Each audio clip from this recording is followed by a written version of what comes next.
comedy here. Ooh, there we go.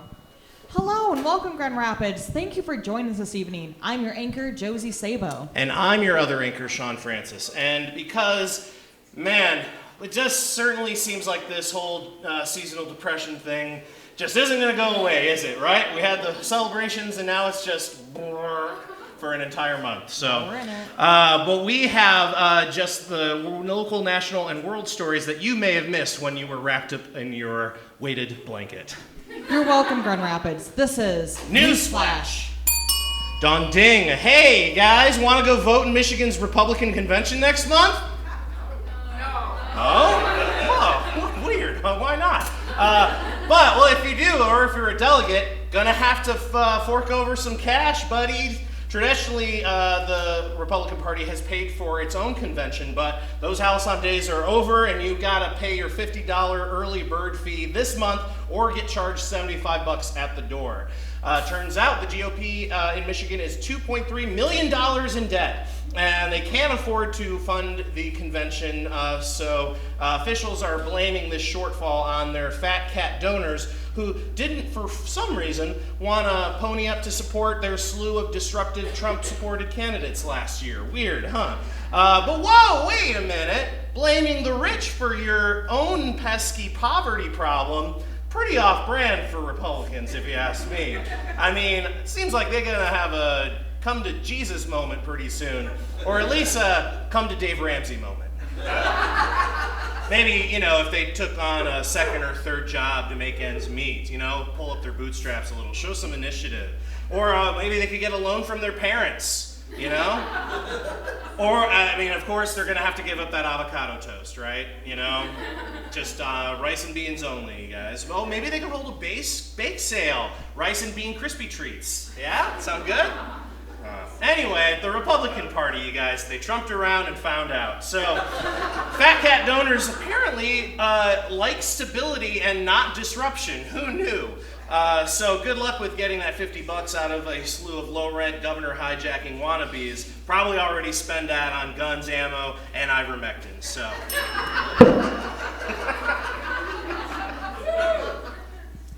Elizabeth Holmes was caught potentially trying to flee the country with a one-way ticket to Mexico after the Theranos founder was convicted of fraud. Presumably somebody told her how much cheaper pharmaceuticals are down there, and she had a great idea as to how to pay for all these legal fees. Interesting.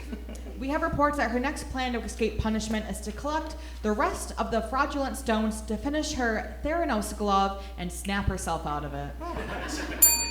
Speaking of Mexico, due to the recent rise in the price of eggs, border officials have noted that there has been a spike in people trying to smuggle the incredible edible contraband in from our neighbor to the south.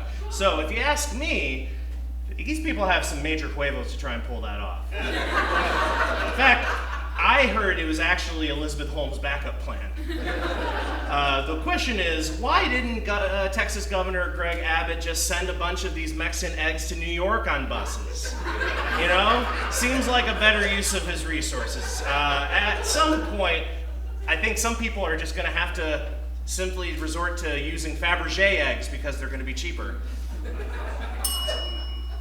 One step forward, but then two steps back for progression at the Brit Awards, as they made their categories gender neutral to include potentially non-binary artists, but then they only nominated cis men for the best artist category. Yeah. The snubbing deserved potential nominees such as Dua Lipa, Sam Smith, and the hologram of Queen Elizabeth, whose posthumous mixtape was fire. Yeah. Maybe if they wanted to level the playing field, they could introduce some new categories that would be fine with men taking credit for, such as like the best war. Yeah, maybe the best Ponzi scheme. Woo. I would even take most holes punched in walls. Yeah. We're number one. We're number one. No one? No one else? No? Oh, weird, huh? Home Depot co-founder and grandpa who might accidentally slip your kids one of his pills instead of candy by mistake, Bernard Marcus, doesn't want the woke generation running businesses because he says they're lazy. It's pretty big talk coming from a company that literally sells a big pile of lazy bones. They're entitled. They're given everything, said Marcus, who was given everything he needed to start Home Depot by a group of investment bankers, his friends and fellow core founders Ken Langhorne and Pat Farah knew. I don't want to wait around for this next generation to destroy this company, so I'm going to do it myself. What a tool. Even his competitors wouldn't stoop so lows. That. Meanwhile, Menards is continuing to embrace Gen Z's love of the random by selling literally anything under one roof. Have you been there recently? Literally crazy. All right. And now, speaking of Gen Z, we have a report from our resident Gen Z diplomat. Hey! Yeah, so Gen Z, can I refer to you by your generation and not your name? Yeah, what's pop? Oh no, Drew, sorry. Now, is this true? Yeah. I love it. The new trend that you guys are doing now, huh? Yeah, flip phones. They're awesome. Like, just look at this. And then listen. It is pretty satisfying, I gotta say. Is. It's like almost like a fidget spinner, but it's better. Yeah. Interesting. Now, what brought this on? Like, why are you so, and I'm assuming like-minded individuals like you? Yeah. Well, you see, when going out with my friends, I had a bad habit of like going on drunk Tinder, or drunk Bumble, or drunk Hinge, or drunk texting my ex. I get what you're saying. I get it. I don't have their numbers saved. I don't have any apps on this. It's great. Okay, interesting. I can't call Ubers though. Yeah, it seems like there's some drawbacks, like, just you have to know someone's number or you resort to 911. That's basically it's 911. Okay, interesting. I don't know. How are you dealing with that really low-res camera, if there's even one on that thing? Oh, it's great. It has a vintage filter pre-applied. I don't have to go look for it or anything. It's awesome. I don't know if that's technically what that is. I don't know how to get the pictures off, though. Oh, yeah. No one does. And I don't think you ever will. I think they're going to die with that phone. Yeah. I have a few. My grandma has one of these. She might be able to tell me how. Oh, maybe. Yeah, she has a jitterbug, probably. Yeah. So you guys can, just trade notes. Yeah, she can teach me. I can learn from her. Yeah, sure. Fair enough. All right. Now, but what do you do for music? Because you can't stream Spotify. Yeah, you can't do that Apple is Music. rough. They have this thing like hit clips, something like that. I don't know. Is that what we're doing? Okay. That's gonna come back too. Interesting. Yeah. Well, and then I can get a good ringtone on this. I don't know if you can get a good ringtone on that. I can get a ringtone on it. It'll be like a MIDI, you'll get two instruments of Mr. Brightside. Perfect. That's all we need. Okay. All right. I don't know. Anything else what does that phone do? I personally know you're a gamer. Yeah. Yeah. It has a great game on here called Centipede. Yeah. It's really tough, but I like it. I think. Yeah, that's about the cameras. Yeah, I do there's only one lens, so I don't get confused about which one to look at. Oh, yeah. Oh, go back. What's that other thing? That other thing? Oh, are you going to get into, vintage cameras, too, now? No. Maybe. Maybe. That would have an even better filter to start with, and I would know how to get it out. I think you just, pull the paper out. That's not quite how that works. That's not how that works? No, not really. Okay, I'd Google it, but... Fair enough. Yeah. Anything else that is coming down the pike trend-wise for you guys? I heard recently through AOL that there's this new IRL game called Hoopstick. I think that's going to be coming back. Oh, interesting. Yeah. Oh, wow. For Milton Bradley, really? I don't know who Milton or Bradley is. Oh, no one does. Okay, all right. Give it up for Drew, everybody. Our resident Gen Z correspondent.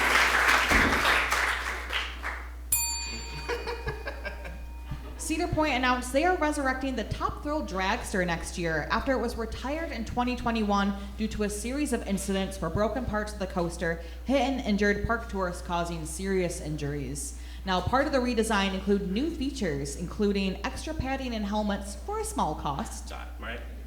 They're going to have a large bullseye, so if a part flies off and it hits that, you get a free foot-long hot dog. And if it hits a person, you get to ride again for free without waiting for that line. Yeah, nice. there's an exclusive fast pass where actually, while you're waiting in line, you can just personally tighten any screws, any loose bolts that you find on your way after you sign a waiver, of course. A very somber Snoopy paying his respects to the former victims. Rest in peace. I don't think anyone died. I think they're all alive still, but yeah, who knows? The least they could do was bring back Sir Rub-a-Dub's Tubbs. Now there's a ride I'd lose a limb for. Interesting. Okay. Speaking of roller coasters, the roller coaster that is Kanye West's life continues on its downward spiral. Formerly known as Kanye West and also formerly known as Good, Ye has finally finalized his divorce to Kim Kardashian and then quickly remarried an Australian architect who was working for his company, even though she has insisted that there is simply no version of CAD powerful enough to help rebuild his public image. The newlyweds are currently in her home country visiting her parents, and he's meeting them for the first time. I wonder what that's like. Apparently, they haven't even filed for a marriage certificate yet because he's also suspicious of who controls those.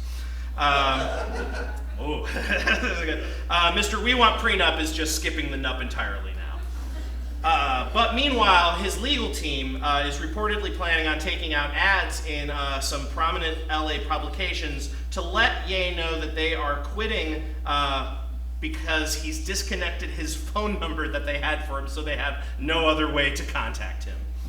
So this comes, they've tried other methods like sending him a big loaf of challah bread I should say, spelling out their resignation, a fake Taco Bell ad starring Pete Davidson, a notification update in the old Kim Kardashian Hollywood app from 2014. Anyone remember that? Just in case he went way too back in his search history and is just like in a spiral. If that doesn't work, the next step is they're just going to reshare that video from like a decade ago where a girl used his song to quit her job. Yeah, look at her go. If only that song, well, it's on one of the good ones. So, okay. In other rappers in Australia news, fans at a Nelly concert down under recently became concerned when Nelly started exhibiting erratic behavior during his set. This incident has prompted several questions, the most pressing of which are: it's getting hot in her, but I don't know what to do because he's not telling me. What are we supposed to do? He's wearing more than one Band-Aid on his face. Is he okay? Hey, wait a minute. Why are we at a Nelly concert in 2023? A 6-foot-tall blonde woman has been spotted around Holland, Michigan this past week. It has been rumored to be Nicole Kidman, who is known to be filming her next project in Holland, Michigan, which is named after Holland, Michigan.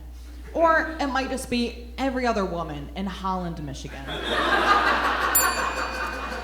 Due to the social media popularity of star gymnast Olivia Dunn, the LSU gymnastics team has had to bump up security at recent meets, in one instance even requiring a police escort due to the unruly hordes of screaming teenage boys that were disrupting the meets. So when asked what all the fuss is about, one young man breathlessly replied, "I just love a clean dismount."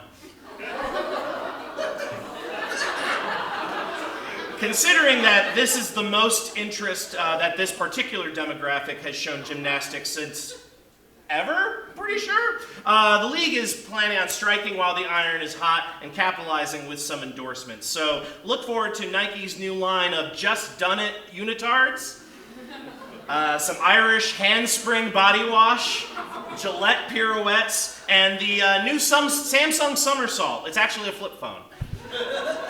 And as usual, Michaela continues to be unimpressed. A vulture was found dead at Dallas Zoo this past week, and a little birdie told us that investigators suspect foul play. So far, no suspects have been apprehended, but eagle-eyed detectives were quick to notice that the neighboring exhibit was a murder of crows. It's gonna keep going. One of the crows, standing owl by himself, turned out to be a stool pigeon and squawked, revealing that the vulture didn't want to be a jailbird and was chickening out of the bird crime ring.